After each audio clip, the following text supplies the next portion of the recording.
They say when you love someone deeply, you stop noticing the small cracks until they become walls between you. That's how it was for me. When I met him, everything felt like the beginning of something beautiful. His words were soft, his eyes full of warmth, and for a while, I believed that love could truly last. We shared quiet mornings, half-burnt toast, late-night talks about dreams we might never chase. It wasn't perfect, but it felt like ours. He made me laugh, made me feel chosen, and I held onto that feeling like air. But slowly, things began to shift. The laughter came less often, the touches felt rehearsed, and the warmth in his voice turned distant. I told myself it was just work, stress, life, anything but what my heart already knew. Nights grew quieter, days longer, and though we sat beside each other, I felt miles away. I tried to fix it, planned surprises, wrote little notes, waited for him to notice. But the distance only grew. I didn't want to admit it then, but something between us had already changed. And yet, I stayed, because leaving would have meant facing the truth I wasn't ready to see. It started with small things, the faint smell of perfume that wasn't mine, the way his phone always stayed face down, his sudden need for privacy he never used to have. He smiled differently now, softer when he thought I wasn't watching. His laughter came easily when he texted, but rarely when he spoke to me. I tried to brush it off. I wanted to trust him, I needed to trust him. But intuition has a cruel way of whispering when you least want to listen. One evening, as I cleared the table, his phone lit up. A message, short and heavy: "Can't wait to see you tonight, heart." My hands froze, the air disappeared from the room, and the sound of my heartbeat filled my ears. I didn't cry, I just stared at the screen until it dimmed again, like it never happened. He walked in a few minutes later, smiled, and kissed my forehead as if he hadn't just broken me. I waited for him to confess, to tell me something, anything. But he didn't. He talked about his day, about traffic, about nothing. And I listened. I smiled. I nodded. I just kept quiet and accepted it. Because sometimes silence feels safer than the truth. Because I was more afraid of losing him than I was of losing myself. That night, as he slept beside me, I stared at the ceiling and realized that love can die right next to you, without making a sound.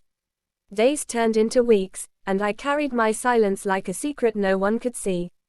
I still cooked his favorite meals, still asked about his work, still played the part of the woman who didn't know. It's strange, how easily pain can blend into routine. I learned to smile without feeling it, to listen without hearing, to exist without being there. Every shared laugh replayed in my head with new meaning now, every memory tasted bitter. I stopped checking his phone, stopped asking questions, stopped hoping. I lived with the lie because it was easier than facing the emptiness beneath it. Sometimes I caught my reflection and didn't recognize myself. The woman staring back looked tired, not from love, but from holding on too long. I started talking to myself in whispers, late at night: "Why do you stay?" I never had an answer. Maybe because I wanted to believe that silence was love too. Maybe because I thought he'd come back to me. But one morning, I woke up and didn't feel pain. Just nothing. The silence that used to suffocate me suddenly felt peaceful. He was still there, still distracted, still distant, and yet, I realized I didn't care anymore. That was the day I understood that healing doesn't always come with confrontation. Sometimes, it begins when your heart finally gives up on breaking. The day I decided to let go, there was no fight, no tears, no goodbye note. I simply stood in front of the mirror and said to myself, "It's enough." I packed a small bag, not because I had somewhere to go, but because I needed to feel the weight of leaving, even if just for a moment. He didn't notice. He was on his phone, smiling at a world that no longer included me. I watched him for a second, then turned away quietly. There was no anger, no revenge, only calm. I wasn't running from him, I was walking toward myself. As I stepped outside, the air felt lighter, the silence kinder. For the first time in months, I could breathe. I thought about how many nights I had spent crying quietly beside someone who never noticed. How many times I had chosen silence, thinking it was strength. But now I understood, acceptance wasn't surrender. It was freedom. Sometimes, love doesn't end with a fight, it just fades in silence. And sometimes, the bravest thing you can do is to stop waiting for someone to value what they've already lost. I didn't need closure or apologies. I just needed peace. And as I walked away, I whispered to myself, I just kept quiet and accepted it, not because I was weak, but because I was finally done breaking. Wasn't mine, the way his phone always stayed face down, his sudden need for privacy he never used to have. He smiled differently now, softer when he thought I wasn't watching. His laughter came easily when he texted, but rarely when he spoke to me. I tried to brush it off. I wanted to trust him, I needed to trust him. But intuition has a cruel way of whispering when you least want to listen. One evening, as I cleared the table, his phone lit up. A message, short and heavy, "Can't wait to see you tonight, heart." My hands froze, the air disappeared from the room, and the sound of my heartbeat filled my ears. I didn't cry, I just stared at the screen until it dimmed again, like it never happened. He walked in a few minutes later, smiled, and kissed my forehead as if he hadn't just broken me. I waited for him to confess, to tell me something, anything. But he didn't. He talked about his day, about traffic, about nothing. And I listened. I smiled. I nodded. I just kept quiet and accepted it.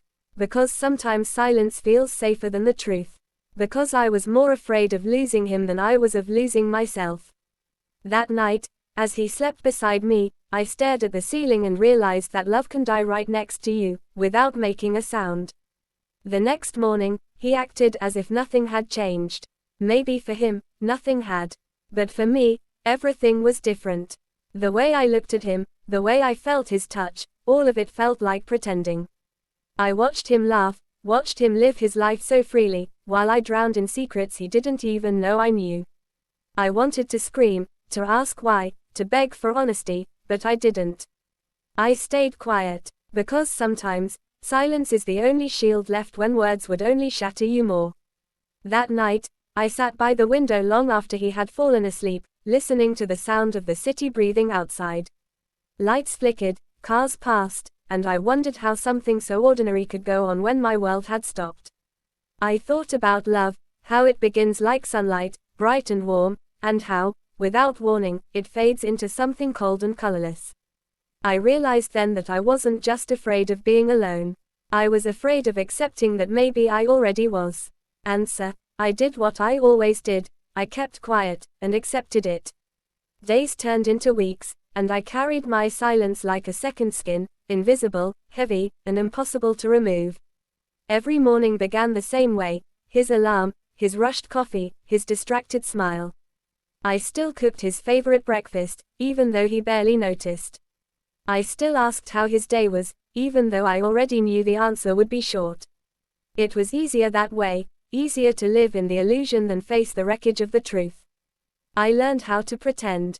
I laughed at the right moments, nodded when he spoke, and smiled when he looked at me, though his eyes never stayed long. Inside, I was breaking quietly, piece by piece. The house felt different now, colder, emptier, even when he was home. His voice echoed in the rooms like it didn't belong to this place anymore. Sometimes, I caught him smiling at his phone, a soft, private smile that used to be mine. It hurt, but I didn't cry. The tears had already dried somewhere deep inside me. I started to notice how silence changes over time. At first, it's heavy, filled with words you're afraid to say. But then it becomes comforting, familiar, almost peaceful. I found myself sitting alone on the balcony at night, feeling the wind and realizing it was the only thing that still touched me honestly. I wondered if he ever thought about what he was losing, if he ever looked at me and saw the woman who used to make him feel alive. But I never asked, because asking meant reopening wounds I had no strength to heal anymore. Every memory replayed differently now. The laughter we shared sounded hollow, the photos on the wall looked staged, and the promises we made felt like lines from a story I no longer believed in. I stopped checking his messages. I stopped waiting for explanations. Instead, I learned to live beside my own heartbreak, quiet, unseen, and strangely calm. One evening, as we sat across from each other at dinner, he talked about his plans, his work, his new friends. I nodded and smiled, but I wasn't really there. My body was present, but my heart had already left. That's when I realized something had changed. I didn't feel jealous anymore. I didn't feel hurt. I didn't feel anything. Just emptiness, clean, cold, freeing. For the first time, I saw what silence had been teaching me all along, that letting go doesn't always start with goodbye. Sometimes, it starts when you stop waiting for someone to notice you're gone. The day I finally let go didn't come with a storm. It came quietly, like a sigh I'd been holding for too long. There was no argument, no tears, no dramatic ending. Just a calm acceptance that the love I once fought for was already over. I woke up, looked at him sleeping beside me, and felt nothing. No anger, no sadness, only peace. It was strange how the heart can stop aching the moment it realizes the fight is no longer worth it. I got up, made coffee, and stood by the window as sunlight spilled into the room. For the first time in months, I noticed how beautiful the morning was. It felt like the world was trying to remind me that life still existed beyond this silence. I packed a small bag, not because I needed to run away, but because I needed to take a piece of myself back.